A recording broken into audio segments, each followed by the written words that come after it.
আজ এই ভিডিওটা শুরু করছি খুবই দুঃখের সহিত।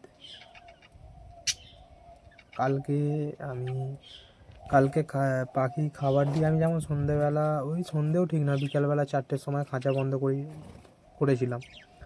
তো আমার 5 পেয়ার 10টা পাখি সবই ঠিক ছিল। আজকে এখন খাঁচা খুলে দেখছি আমি 9টা পাখি দেখতে পাচ্ছি। তো খাবার দেবো বলে খুললাম, এখন দেখি 9টা পাখি, 10টা নেই, 10টা দেখতে পাচ্ছি না। অনেকবার ধর 10টা দেখা যাচ্ছে না। তো আমি এক্সাইটমেন্ট যে পেয়ার আছে, অ্যাক্টিভিটিও করছে অনেক, ভাবলাম হয়তো ডিম ফিম দিয়েছে। তাহলে হাঁড়িগুলো চেক করি একবার। হাঁড়িগুলো চেক করতে গিয়ে দেখি আমার একটা active female bird, pair female bird, যাদেরকে আমি কদিন আগে কিনে নিয়েছিলাম। এমনকি এরা খাঁচাতেই, যেখান থেকে নিয়েছিলাম সেখান থেকেই এরা পেয়ার ছিল। তো দেখি পাখিটি মারা গেছে। এই হচ্ছে পাখিটি।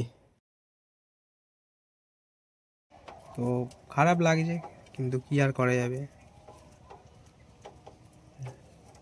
একটা আনতে হবে। এর যে মেলটা আছে তার জন্য একটা ফিমেল আনতে হবে। তো দেখি।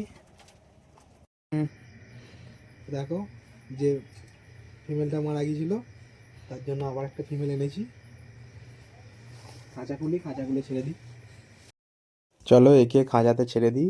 আপাতত আশা করা যায় যে মেলটি সিঙ্গেল আছে, তার সাথে পেয়ার নিয়ে নেবে। তো এরকম আরও নতুন নতুন ভিডিওর আপডেট পেতে লাইক, শেয়ার, সাবস্ক্রাইব করে পাশে থাকবেন। আর ভালো লাগলে কমেন্ট করে দেবেন। আজকের জন্য ভিডিওটা এত দূরই। দেখা হচ্ছে পরের নেক্সট মিনি ব্লগে। ধন্যবাদ।